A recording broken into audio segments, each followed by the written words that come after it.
Feliz mañana, Honduras. La literatura y el periodismo en tiempos de conflictividad es el tema que queremos enfocar esta mañana con un ilustre hondureño. Periodista y escritor. Se siente más cómodo en que le llamemos escritor y muchísimo más cómodo si le llamamos Óscar. Óscar Estrada está con nosotros esta mañana. Bienvenido, buenos días. Es un gusto tenerle aquí. Muchas gracias, Darío, por la invitación. Es un honor estar acá. Y me alegra mucho que usted haya comenzado otra vez un programa de televisión. Realmente hacía falta Muchas gracias. en la televisión tenerlo de vuelta. Bienvenido. Muchísimas gracias. Quien habla con nosotros esta mañana es autor del libro Tierra de Narcos, es autor del libro Cuando el río suena y es autor de otros 4 o 5 volúmenes que han enriquecido la literatura de América Latina y particularmente la producción hondureña. Tierra de Narcos, un libro que ha tenido una difusión masiva a través de su versión digital y ahora en esta versión bajo el respaldo de la influyente y prestigiada editorial Grijalbo, que le ha hecho circular a nivel continental. ¿Qué es Tierra de Narcos, escritor? Bueno, Tierra de Narcos yo la definiría más como un mapa que hace de lo que ha sido el narcotráfico en los últimos 50 años. Un problema que es determinante para nuestra historia, para nuestro país.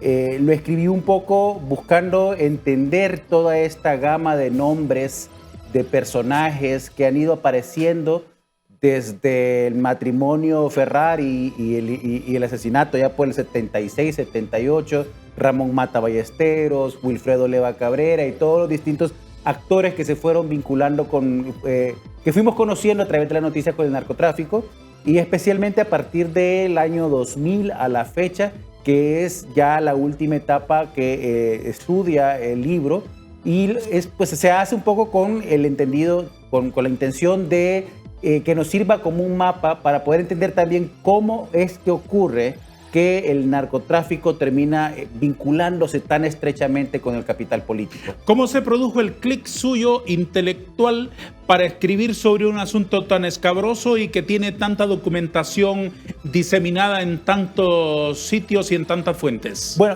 hubo varios incidentes. Primero, yo siempre estuve interesado como escritor, ¿no?, de algunas historias que yo recuerdo de niño, en lo que me influyeron mucho, la expatriación, secuestro de Ramón Mata Ballesteros en el año 88, el caso de Wilfredo. Era usted un chavalito, ¿no? Era un niño, el niño que está precisamente en la otra novela. Magnífico, muy bien. Pero que recuerdo vívidamente. Yo recuerdo despertar una mañana y encontrarme una tanqueta enfrente de mi casa porque había estado de sitio producto de toda la reacción que hubo a ese incidente. Recuerdo de niño, mi papá iba y le gustaba ir a jugar fútbol a un campo que quedaba por allá por la Colonia América y que siempre se decía, esta es la casa de Mata. Yo no sabía quién era Mata, yo no sabía qué era el narcotráfico, pero reconocía ya el nombre y eso me provocó interés para ir investigando un poco qué información aparecía ya leyéndola con las herramientas que uno tiene luego como escritor. ¿Qué revela este libro? Revela que el narcotráfico es un problema mucho más complejo de lo que nos están queriendo retratar, ¿no? Revela que el narcotráfico es un problema que está en toda la sociedad, no únicamente a nivel criminal, sino a nivel político y a nivel económico. ¿Quién quiere darnos un retrato minimizado o caricaturizado del narcotráfico entonces? Los mismos carteles se interesan en darnos ese retrato, pero también algunos políticos que de una u otra forma se benefician en el status quo actual. ¿Cómo se documentó? Principalmente hay una entrevista que creo yo que es importante, que me sirvió de columna vertebral para entender o comenzar a explorar todo este fenómeno. Una persona, un hombre que estuvo vinculado en algún momento con el narcotráfico y luego todos los recursos que nos presta la hemeroteca a nivel nacional, que es un recurso indispensable para los investigadores. ¿Por qué quiso esta persona darle una entrevista a usted? Pues es una de las preguntas que yo siempre me hago también dentro del libro, ¿no? Incluso, ¿por qué me está queriendo contar todo eso? Yo creo que hay un entendido de que lo que es la narrativa que se estaba manejando en el tema del narcotráfico, especialmente con las últimas extradiciones, era incompleta. ¿no? La narrativa que busca ligar a un solo partido político y dentro de ese partido a una sola persona o un pequeño grupo de personas es incompleta cuando es un problema mucho más grande, mucho más complejo de tratar. Y es obvio por qué le interesó a usted entrevistarlo. Claro que sí, con todas las reservas que también podría tener entrevistar a alguien en esas condiciones, porque no solamente son las condiciones de seguridad que llevan el momento de hacer entrevistas, sino las consecuencias que pueda tener eso a futuro. ¿De qué dimensiones es ese monstruo? Yo creo que es importante entender que primero que el narcotráfico no es una guerra que podemos ganar, ¿no? La guerra contra la droga no la podemos ganar en Honduras, solo vamos a seguir poniendo muertos, y que de alguna forma hay regiones de este país que necesitan los recursos de narcotráfico para mantener cierto nivel de estabilidad. Perdóneme, don Oscar, detenernos en ese punto. Lo que está diciendo usted, lo que está afirmando es bastante gordo, bastante pesado. ¿Está consciente de lo que eso, de lo que eso, ¿no?, asevera? Creo que hay un cambio de narrativa a nivel internacional también en el tema de la guerra contra la droga. Ya tenemos México y Colombia cambiando un poco el entendimiento de que esta guerra es imposible ganarla. No podemos ¿Imposible ganarla? Imposible ganarla. ¿Por qué? Porque desde que comenzó la guerra contra el narcotráfico en 1976 a la fecha, estamos hablando de casi 50 años ya, 47 años, el narcotráfico no ha disminuido en nada. O sea, no se ha reducido la cantidad de cocaína, lejos de eso ha aumentado la cantidad de cocaína, se ha diversificado la cantidad de droga que recibe Estados Unidos y eso considerando la cantidad de millones de dólares que se le ha puesto a la droga, a la guerra contra la droga y la cantidad de vidas que eso ha costado. Y me va a decir que paralelamente al incremento del crimen organizado en esa actividad terrible, también se ha disminuido la potencia del Estado en términos de institucionalidad. Totalmente de acuerdo. Yo creo que el narcotráfico, los carteles de narcotráfico dependen su subsistencia de dos cosas.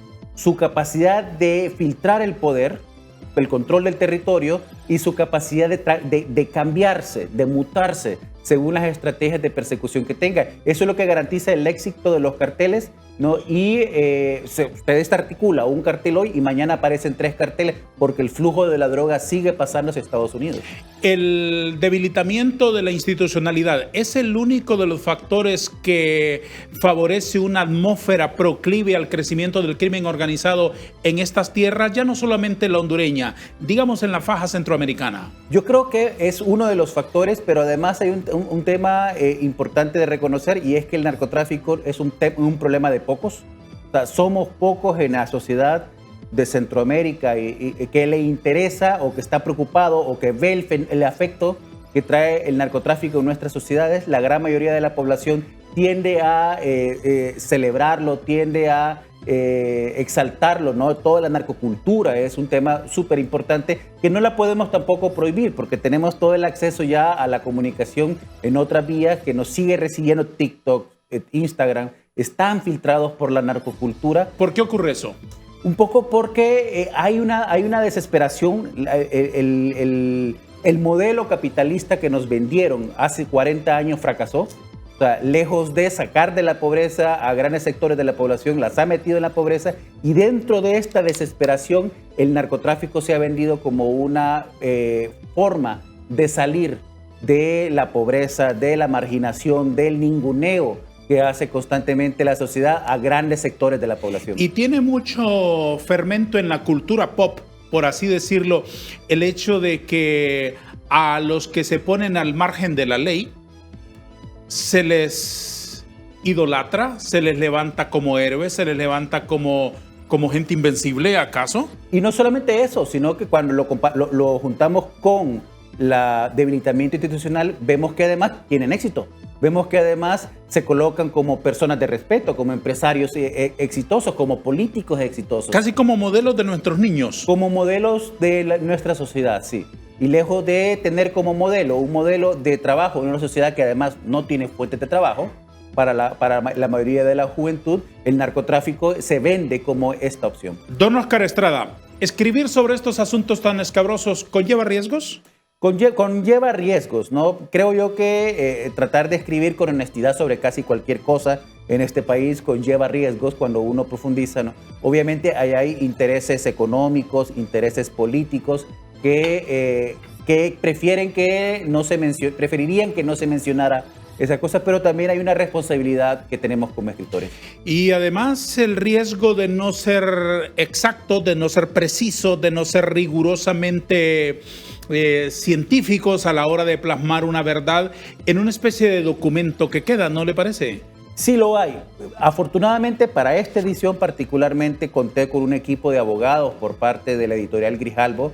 Antes de publicarse, este libro se envió a un equipo de abogados que revisó minuciosamente cuáles eran mis fuentes, de dónde decía yo cada cosa que estaba diciendo en ese libro, y concluyó que es un libro que está lo suficientemente documentado como para que no representara peligro para ellos o para mí. ¿Detrás de cada aseveración aquí hay evidencias? Hay una fuente que lo afirma, sí. ¿Qué diferencias hay entre la versión digital y esta versión impresa de su nuevo libro, don Hay Oscar? diferencias entre la primera edición y esta, precisamente Sí. porque esta tiene una conclusión que busca hablar más de estos aspectos estructurales y económicos que favorecen el narcotráfico, pero entre la versión digital y esta no hay ninguna diferencia, es el mismo libro. Ya. ¿Qué repercusiones ha tenido la publicación de esta obra? Creo que ha sido muy bien recibido a nivel de la sociedad. Creo que los lectores es un libro que agradecen, ¿no? Por el valor que llevó a hacerlo, ¿no? Por el atrevimiento, diría yo, que ha llevado a hacerlo. Creo que hay algunos sectores que han estado descontentos con aparecer mencionados en este libro, pero no es culpa mía que salgan mencionados en ese libro, ¿no? Ha habido cierto interés de descalificar el libro como algo que es punta de lanza para la derecha, que ha sido producido por la Agencia Central de Inteligencia para dañar ciertas figuras políticas, cualquier cantidad de mentiras que se han inventado para desconocer un problema que al final es muy complejo para el país. Y al igual no solamente es el único sitio donde hay escritos nombres, documentos, referencias, lugares, andanzas, también los grandes periódicos, los grandes medios de comunicación y sobre en todo, Centroamérica lo han hecho a lo largo de mucho tiempo, ¿no? Así es, y sobre todo creo que una fuente importante que tenemos en nuestro país, donde es tan difícil llegar a la verdad de cualquier cosa, son los juicios de Nueva York. Ahí nos ha dado una cantidad de nombres de personas, de empresas, de políticos que han salido vinculados con este flagelo que no pueden decir que es mentira, o lo dicen hasta donde pueden. ¿Cómo se percibe a Honduras desde los Estados Unidos cuando se habla de narcotráfico? Honduras se percibe siempre como un país problemático, como un país que sigue generando problemas. Yo insisto. ¿Qué repercusiones así concretas tiene esa palabrita? Migración, por ejemplo, violencia, pandilla, narcotráfico, corrupción, son las cosas que se perciben desde el extranjero cuando se habla de Estados Unidos. Yo insisto, Estados Unidos no es un actor inocente en el tema del narcotráfico, tampoco en nuestra región. Ha sido un actor presente estos 50 años, actuando siempre a sus intereses geopolíticos y no necesariamente a los nuestros. ¿Cómo nos perciben a nosotros ahora? Pues como un país que no logramos salir de los problemas que tenemos, ¿no? Un país que no somos capaces de poder sostenerlos solos, ¿no? E ignoran todas las problemáticas que nos ha llevado a ser como estamos. Aterrizamos en un punto noticiosamente importante. El enjuiciamiento de tantos hondureños en las cortes de los Estados Unidos, extraditados de nuestro país en los últimos tiempos. ¿Qué significa eso para usted? Mira, yo creo que obviamente significa que hay un Estado débil, incapaz de poder perseguir el delito en su propio territorio, pero también hay cierto racismo por parte de las autoridades norteamericanas de querer ver que el problema del narcotráfico son este montón de hombres y mujeres de color café que detrás de la frontera, que están destruyendo la sociedad norteamericana, sin desconocer que Estados Unidos es un país con 2 millones de personas en la condición penitenciaria, de las cuales más del 50% están por delitos de drogas. Entonces, hay un intento por parte de la sociedad, de la élite norteamericana, de culparnos de un problema que también ellos son actores. Muy bien, pero la realidad es que en los últimos tiempos ha sido impresionante la cantidad de nacionales hondureños y obviamente también de otros países de Centroamérica que han sido extraditados y puestos en los atrios de un tribunal en los Estados Unidos. Así es. Además de debilitamiento institucional, además de mostrarle al vecindario, por decirlo en términos alegóricos así muy simples, además de mostrarle al vecindario que en casa no podemos chancletear a nuestros propios hijos. Así es. Perdóneme por usar términos tan sencillos. ¿Qué otra cosa mostramos como nación hacia el mundo? Que nuestro sistema de justicia no es confiable para ellos, que no lo vamos a poder resolver, ¿no? Y la prueba es que ahora la discusión que estamos teniendo con el tema de los cambios en el acto acordado de la extradición, ¿no? Pero además yo quiero resaltar un poco, o sea, yo creo que el hecho del juicio de Genaro García Luna, que fue condenado ahorita culpable. Sí, exministro del gobierno de Felipe Calderón. Felipe Calderón, que llevó a cabo toda la estrategia contra las drogas, sí, con financiamiento de Estados Unidos, con asesoría de Estados Unidos, con reconocimiento público incluso, ¿no? Y reconocimiento público de Estados Unidos, pone entredicho la capacidad de Estados Unidos de decirnos que ellos están... Que ellos no son parte del problema, porque Estados Unidos mantuvo, financió, y así podemos decir también de otras personas aquí en el patio nuestro, ¿no? O sea, ¿cómo es que ellos han invertido tanto en personas que después nos dicen que son criminales? ¿Cómo podemos confiar entonces que las personas que ellos apoyan ahora no van a ser luego retratados como criminales dentro de 10 años? Entre esos hondureños extraditados hay muchísimos policías. Sí. Agentes de la policía que estaban para otra función, evidentemente. Eso, además de significar un bochorno, ¿de qué otra forma se aprecia siendo Honduras? Es probable, y no sé si este dato será atinado, que Honduras es el país que más policías enjuiciados tiene en Estados Unidos. Desconozco el dato completo, pero es probable. Pero no imagino tantos canadienses, no imagino tantos policías japoneses, no imagino policías alemanes, no imagino policías franceses. Definitivamente, pero además eso confirma la tesis con la que hago el libro también, de que el narcotráfico lo que va a buscar es el control del territorio, y quien le garantice el control de ese territorio será la persona con la cual se terminará aliando. Y en algún momento, especialmente después de la crisis política del golpe de Estado del 2009, la policía fue fortalecida de tal manera que eran casi que tenían un actuar impune. Entonces, perseguir el delito, por pequeño que sea, de las autoridades, nos garantiza de que estas autoridades corruptas no van a ir creciendo en su vinculación con el crimen. ¿La extradición es la panacea? ¿Eso va a resolver el problema del crimen organizado en Centroamérica? Yo creo que un sistema de justicia nacional fortalecido, un sistema de investigación fortalecida, ¿no? Independiente de intereses políticos, es lo que nos va a garantizar el saltar este problema. ¿En qué etapa se encuentra el proceso legal contra Juan Orlando Hernández? ¿Me lo explica después de una pausa, si le parece? Muy bien. Dejamos en el aire la pregunta para que este ilustrado escritor y periodista, que conoce muy bien la realidad actual, nos revele la respuesta y otros asuntos que seguiremos conversando. Siga con nosotros, por favor.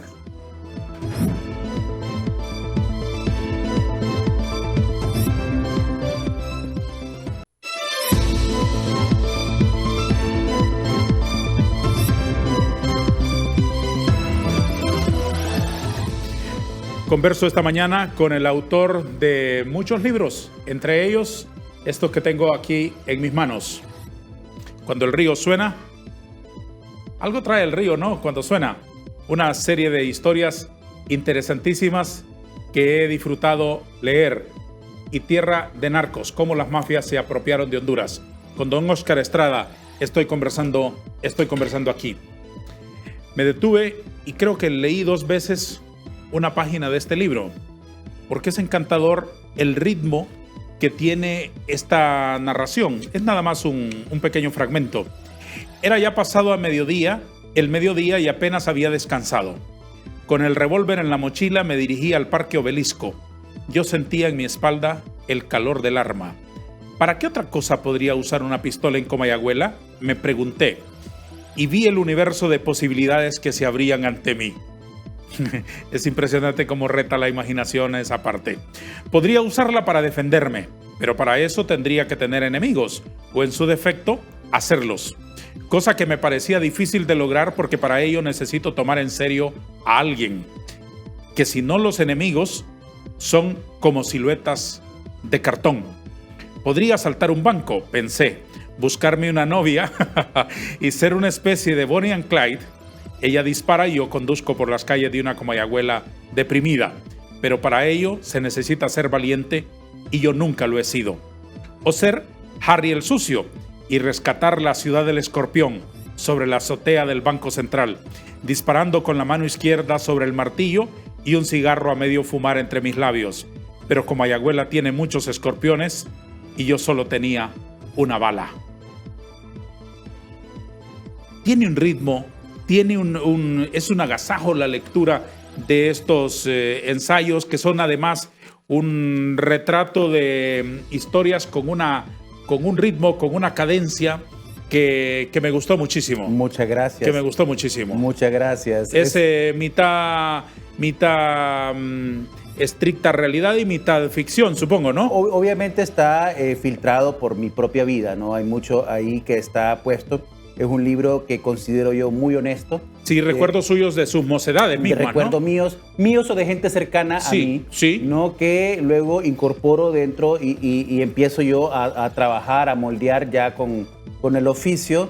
Es un libro que busca retratar lo que significó crecer en esa Comayagüela de los años 80 y 90, ¿no? Esa época tan inocente que vemos ahora, donde no teníamos muchos de los problemas que tenemos ahora, las pandillas, claro.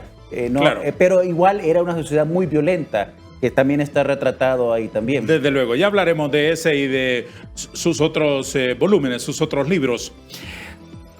¿En qué etapa se encuentra el proceso legal del expresidente Juan Orlando Hernández? Ya un año después de haber sido arrestado y casi un año de haber sido extraditado, todavía no, la defensa alega que todavía no ha conocido una sola de las pruebas.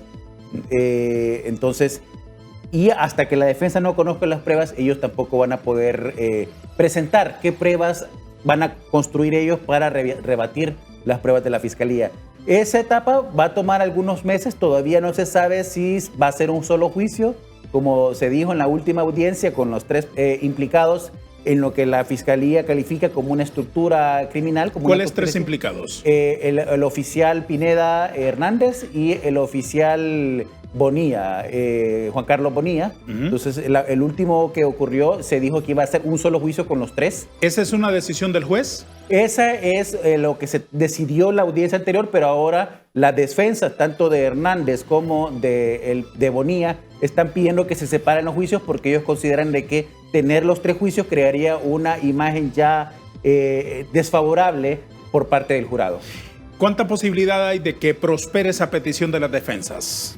Pues no sé, ahí dependerá, ahí sí está ya a criterio del ¿Tomando juez. con antecedentes otros juicios similares en otros tiempos? Yo no he conocido otros juicios de este tipo que se hayan llevado en conjunto, ¿no? Pero sé que en delitos de conspiración y de mafia sí se suele hacer. ¿Esa decisión de la fiscalía, esa decisión del juez, esa petición de la fiscalía? Esa petición de la fiscalía, ellos están pidiendo también para ahorrar recursos, alegan, si la lógica es, si los tres son parte de una misma estructura, pues los tres deben de presentarse juntos. Desde el punto de vista de las defensas, ¿es más dañino, es perjudicial para los tres que vayan en un solo juicio? Desde el punto de vista de la defensa, el presentarse juntos construye la idea de una estructura que ellos alegan que no existe. O sea, tanto Bonilla como el señor Hernández, Juan Orlando Hernández, alega de que ellos no han sido parte de esta estructura criminal. Entonces, a la hora de presentar las pruebas en contra de Pineda Hernández, se va a asumir que los otros dos también tienen relación con ellos. En el juicio del expresidente Hernández, lo que conocemos nosotros en Honduras, los ciudadanos de este país, son retazos de noticias, fragmentos, visiones. No tenemos el panorama completo. En ese sentido, quiero preguntarle lo siguiente.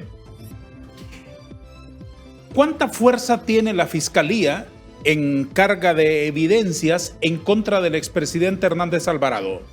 Pues lo que dice la defensa, porque todavía no hemos visto cuáles son esas pruebas, ¿no? Lo que dice la defensa es que todos son puros testimonios. Y ellos alegan de que esos testimonios son de personas que tienen intereses en implicar al señor Hernández, ¿no? Vemos por el antecedente con el juicio de García Luna que los testimonios son suficientes para poder condenarlo. Aquí la clave y lo que está distinto en este caso es que están queriendo introducir documentos de la CIA, de la Agencia Central de Inteligencia, que contradicen la información que la DEA está presentando, y esa es una pelea que todavía está ocurriendo en estas dos partes. ¿Cuántas posibilidades tiene de que eso prospere? Pues dependerá de si logran desclasificar, ¿no? Está claro de que muchas de las operaciones que está llamando la defensa ahora son operaciones que están ocurriendo en activo, que están ocurriendo acá, y por lo tanto requiere cierto manejo de la Agencia Central de Inteligencia de contribuirla. Si la Corte lo da, ellos están obligados si la Corte lo pide, ellos están obligados a darlo. Uno de los argumentos de la defensa y del entorno más cercano del expresidente es que todo este entramado se trata de una venganza de narcotraficantes en contra de él. ¿Eso usted cómo lo ve? Que tendrían que probarlo. Y tendrían que probar que es una venganza, y ese es el gran reto que tiene. O sea, si ellos se van con la estrategia únicamente de decir que los testimonios son falsos porque son una venganza, no les va a funcionar. Tienen que probar, en efecto, que la conspiración por parte de los carteles para vengarse existe, y eso la tienen bien difícil. Hay un interés político en la justicia de Estados Unidos por señalar altos mandos, ministros, en el caso de García Luna, gobernantes, altos jerarcas militares, como ya ocurrió incluso con el jefe del Estado Mayor de México, que lo regresaron. Y otros personajes señalados en Centroamérica y en América Latina. ¿Hay un interés político por señalarlos? Definitivamente que hay. Yo creo que hay un cuestionamiento social en Estados Unidos y en el resto del mundo, lo que hablamos al principio, de si realmente se puede ganar esta guerra, de si realmente vale toda esta inversión de armamento y de logística para una guerra que no se puede ganar, o si se debe ir pensando otro tipo de estrategia. Y esta actividad también ayuda a construir la narrativa de que ellos están haciendo el trabajo que tienen que estar haciendo, por lo tanto la guerra debe mantenerse, debe sostenerse, ¿no? Si se acaba la guerra contra las drogas, la agencia central, la agencia de la DEA, la agencia antidrogas, entra en cuestionamiento de su propia existencia. Entonces creo que el interés político va alrededor de mostrar que en este tipo de juicios de alto impacto, la agencia está haciendo su trabajo. Señor Estrada, estoy interesado en escuchar sus opiniones y sus reflexiones sobre personajes que tuvieron responsabilidades públicas, porque fueron funcionarios, fueron pagados con nuestros impuestos, y eso hace una diferencia de los otros acusados, que son personas privadas en todo caso. Así es. En lo que compete a personajes de la vida pública, ¿qué diferencias y qué similitudes hay en el juicio que se lleva contra policías hondureños, contra el mismo exoficial Bonilla Valladares, contra el expresidente Hernández Alvarado y otros que fueron funcionarios públicos en su día? Yo creo que aquí la clave es discutir cómo estamos eligiendo nuestras autoridades, ¿no? El sistema electoral es el problema, porque los policías hicieron carrera con el respaldo del Congreso Nacional, con de las autoridades electas que los iban colocando en lugares que favorecían al negocio para el narcotráfico, cuando ya existían denuncias en muchos casos de sus vínculos con el crimen organizado. Entonces, ¿cómo estamos eligiendo nuestras autoridades? ¿Cómo el dinero del narcotráfico está aceitando la maquinaria electoral? Es la principal discusión que tenemos que tener. ¿Qué ocurrirá ahora con el juicio de Jo? Creo que con el juicio de Jo vamos a poder descubrir muchos nombres que todavía no han aparecido. Vamos a poder conocer toda esta maquinaria política del narcotráfico, cómo está funcionando, y esperamos que nos pueda servir para depurar también la institucionalidad hondureña, que sigue estando filtrada por el narcotráfico. ¿Qué consecuencias considera usted que tendrá? Yo creo que hay algunas personas que tienen unas carreras todavía en activo dentro de la política que no podrán desligarse de estas acusaciones, y tendrán que responder aquí o allá en algún momento también de ellas. ¿Se atreve usted a estas alturas a hacer un pronóstico de lo que dirá el jurado al final de cuentas? Yo, siempre que me preguntan eso, yo digo que hay un 95% que dirá culpable, ¿no? Pero hay un 5% todavía que está a favor de la defensa, y una buena defensa tiene que jugarse ese 5%. ¿Depende entonces de la buena defensa? Dependerá de la estrategia de la defensa, sí. En los Estados Unidos, todo el que llega a las cortes acusado por fiscales de delitos de esa magnitud, ¿cuántas posibilidades tiene de salir ileso? Muy pocas, o sea, son muy pocos los casos, pero han habido casos de personas que ya después de todo esto terminan siendo declarados inocentes, ¿no? Pero es muy poco probable. Lo cierto es que la diferencia entre el sistema judicial gringo y este tipo de de juicios. Y el nuestro es que el jurado no son expertos en leyes ni en derecho internacional, sino que son personas comunes, y el espectáculo que se crea alrededor del juicio se crea casi como una película, ¿no? Con una narrativa, con un desarrollo, con giros y puntos de giro y toda esa cuestión que se crea para poder generar una impresión al final. Y esa es la estrategia de la Fiscalía. ¿Hay ramificaciones políticas en todo esto? Las hay no solo para el Partido Nacional, que obviamente es el partido del señor Hernández, las hay también para el Partido Liberal y para el Partido Libre. ¿Por qué dice eso? Porque una estructura de ese nivel requiere colaboración de muchos actores, ¿no? Porque el narcotráfico tampoco es una fuerza única, y lo que queda claro es que el narcotráfico apuesta a ganar, y si hay dos candidatos que tienen altas probabilidades de ganar las elecciones, el narcotráfico, históricamente los otros juicios nos han demostrado que apuesta a los dos candidatos. Desde el punto de vista de las investigaciones y desde el punto de vista del material judicial que presentaron los fiscales, el juicio de Hernández Alvarado Juan Orlando se originó del juicio de Hernández Alvarado Tony. Sí, es un mismo juicio. Que el origen es el juicio de Víctor Morales el Rojo, ¿no? Y a partir de ahí se vincula a Tony Hernández como parte de su estructura. Que se llama Juan Antonio, ¿verdad? Ese es el Juan nombre Antonio, de Tony. sí. Juan Antonio Hernández, se le vincula a él como por ser parte de la estructura del Rojo, y luego se vincula a Juan Orlando a parte de la estructura que favorecía el actuar de Tony Hernández. ¿Qué papel juegan los políticos en sus vinculaciones con el crimen organizado en estos países de América Latina, desde México hasta el sur? Pues lo que queda claro es que en la medida que el dinero es el factor determinante para ser electo, el narcotráfico es una de las fuentes principales de dinero. Entonces, si queremos cambiar la forma que están siendo electas las personas, hay que cambiar la forma como se está financiando las campañas políticas. Obviamente, quien acepte esos financiamientos hace un pacto con el demonio, ¿no? Hace un pacto con el demonio que lo puede llevar a la cárcel, que lo puede llevar al infierno mismo. Al infierno mismo, al descrédito, pero nadie apuesta pensando en esas consecuencias, ¿no? Ellos siempre piensan de que la ventaja que les da el garantizarse el gane vale el riesgo que pueda traer después.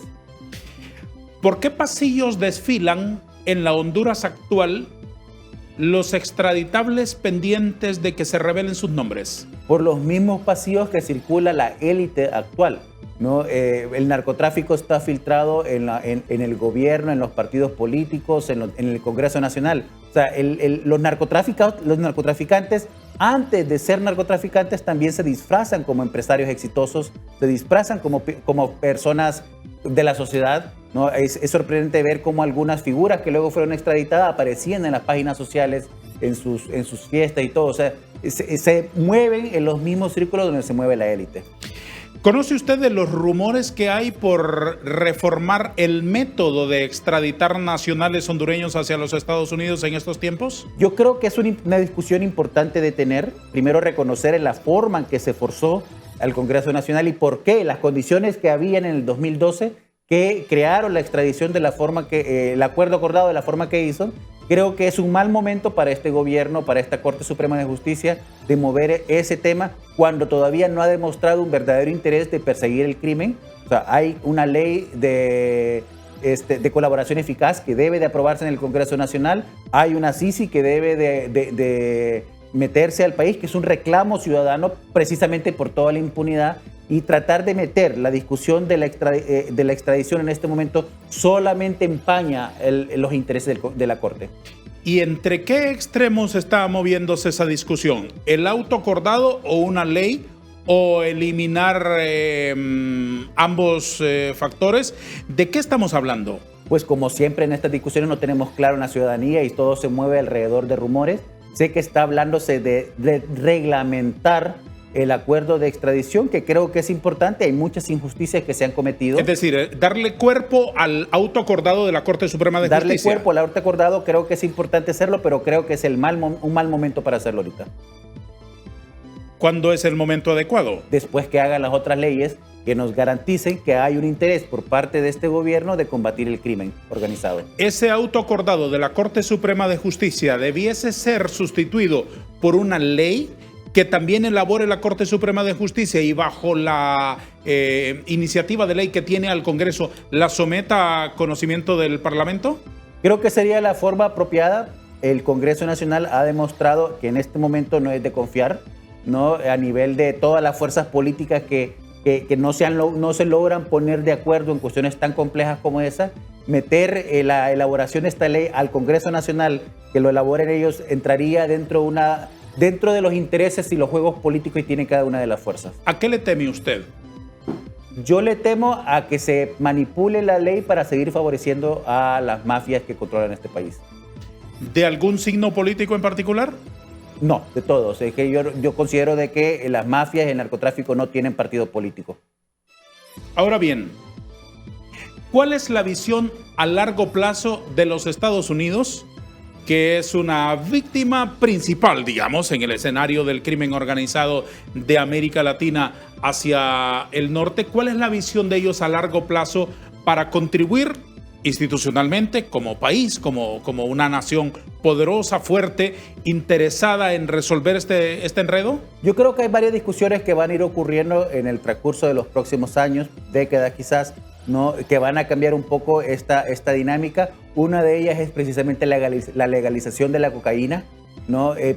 Porque ahora lo que está ocurriendo en Estados Unidos es que la cocaína se está vendiendo combinada o contaminada con fentanil y está causando muertes de los consumidores, y eso está preocupando mucho a las autoridades, y se está hablando entonces de que la legalización les permitiría garantizar que el consumidor final tendría lo que está comprando realmente, ¿no? Pero es una discusión que va avanzando muy rápido, como avanzó también la legalización de la marihuana.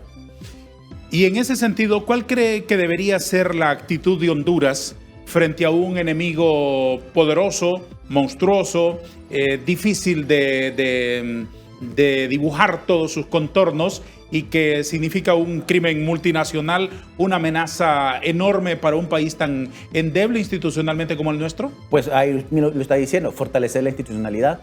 Debe ser nuestro principal arma para combatir el crimen organizado. En las mafias del narcotráfico, y todas las mafias, pero especialmente la del narcotráfico y las pandillas, crecen en donde hay institucionalidad débil, en donde hay un Estado débil.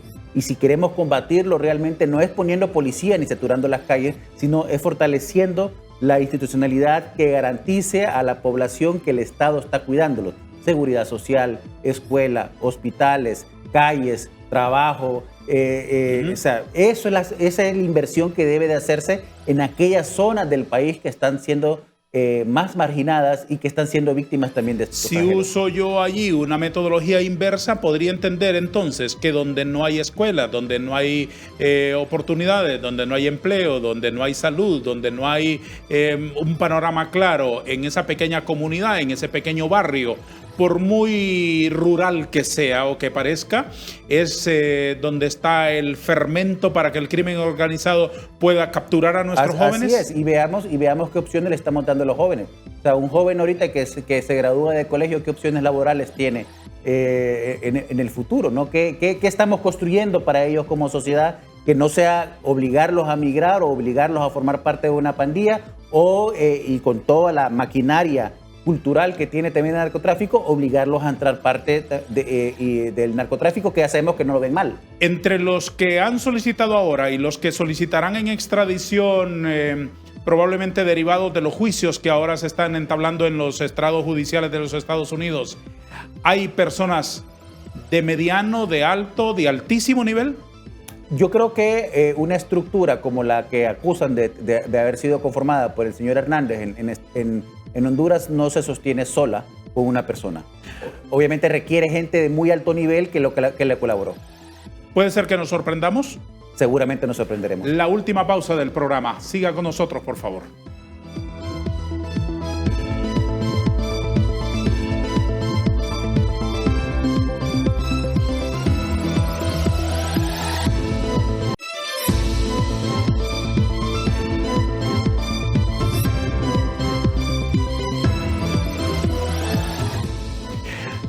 Entre los políticos que se meten a estos enredos de hacer pactos con las oscuridades, ¿hay de todos los colores? Hay de todos los colores, hay de todos los sabores, ¿no? Definitivamente es algo que no podemos evitar y que yo creo que la única forma de prevenirlo realmente es poner la institucionalidad por sobre ellos. ¿Qué recomienda usted, que ha investigado tanto y que ha publicado incluso documentos reveladores sobre el crimen organizado, a la sociedad hondureña? Si usted tiene a Honduras como una, digamos, como una persona, como una dama, tomándose un café, ¿qué le recomendaría para salir de esos enredos, de esas tinieblas, de esas turbulencias? Yo recomendaría perderle el miedo. Creo que el miedo es el principal recurso que utilizan estas mafias para mantener el poder, ¿no? Creo que la activación ciudadana valiente realmente es una herramienta que ellos le temen mucho y que creo yo que es la única herramienta que tenemos para poder hacerle frente al poder. Don Oscar, hablemos del oficio. ¿Lo hace feliz escribir? Me hace muy feliz. De hecho, los momentos en donde me siento más feliz es cuando estoy escribiendo, una vez que yo llego a soñar con la historia que estoy escribiendo, es que ya estoy dentro de la historia. ¿Desde cuándo lo hace profesionalmente? Lo hago profesionalmente los últimos 10, 15 años, que es cuando salí de Cuba. Yo trabajaba más de la Escuela Internacional de Cine en Cuba. Yo trabajaba más en el área de guión de ficción, ¿no? Y tenía una técnica que funciona muy bien para la ficción, pero dentro de la literatura tendré unos 15 años de haber comenzado a explorar, leyendo mucho, porque primero que todo hay que leer 10 veces lo que uno escribe. Ya. Allá en Cuba aprendió a ponerse esos aretes que lleva en su... No, esto lo aprendí cuando estudiaba en el Central. Ese es de Comayagüela, entonces. Sí, de Comayagüela. Y tengo otro aquí, pero se me perdió. Ya. Entonces, ¿Desde esas mocedades lleva usted esa... yo hacía una cosa, porque mi padre era muy conservador y no le gustaba que yo los usara, entonces yo me los quitaba al llegar a casa y me los ponía al salir de casa. Los dejaba en la acera, en la puerta los dejaba. Lo guardaba en mi bolsa. Ya. Sí. Es un detalle nada más. ¿Cuál es la fuente que lo inspira? ¿Cuál es el motor que lo mueve, que mueve su mano para colocar historias, vivencias o imaginaciones en negro sobre blanco? Bueno, hay cierta, yo no creo en la inspiración. Yo creo realmente que en el oficio duro uno se sienta a escribir y tiene una historia que ha ido trabajando con el tiempo. Como diría el maestro, que la inspiración no se encuentre trabajando. Que no se encuentre trabajando, ¿no? Definitivamente. Y luego uno va dándole forma con las herramientas que uno tiene también. Pero si hay un motor que me mueve y que me ha movido en todo mi trabajo literario, es ese interés de conocer de dónde vinimos como país, de dónde vinimos como sociedad y de dónde vengo yo como persona también, que no es muy distinto. O sea, todos somos un caso micro del país. Entonces, todos vinimos de los mismos conflictos, de los mismos traumas de la sociedad. Cuando escribe, ¿se deja tentar por lo comercial? ¿Piensa acaso en el efecto que va a producir en el lector o se concentra en la fabricación de la historia? Yo creo que la gente aprecia mucho que uno se concentre en la fabricación de la historia. Yo creo que lo último que debe de pensar el escritor es si se va a vender lo que está escribiendo. Ese es trabajo del editor, no del escritor. Pero uno debe de concentrarse en lo que está escribiendo es honesto y está bien hecho. ¿Tiene usted una predilección por la ficción, parece? Así es. Yo amo mucho más la ficción, entendiendo la ficción como un reflejo de la no ficción, entendiendo que toda ficción siempre es un reflejo de lo que nos preocupa como sociedad. En la mesa de creatividad de un escritor, la ficción, en aras de mantenerla siempre dentro de los límites de la literatura pura, ¿tiene límites la ficción? No tiene límites, lo que tiene límites es el lenguaje, ¿no? Y el lenguaje es lo que uno tiene que ir explorando. Yo recomiendo leer los clásicos, siempre los clásicos son una fuente inagotable. Si es un clásico, si es un libro que tiene 100 años de estarse leyendo, es un libro que se debe seguir leyendo. ¿Hay palabras que le gustan más que otras? Hay palabras que me gustan como... No me acuerdo ahorita.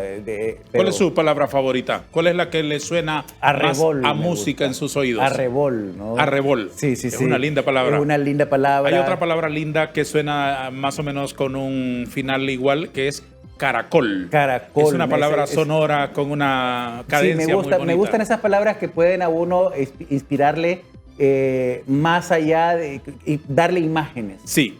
En más allá de la descripción, propiamente académica de la palabra. Imágenes poéticas. Soy un amante de la poesía realmente. ¿Hay palabras que no escribiría nunca?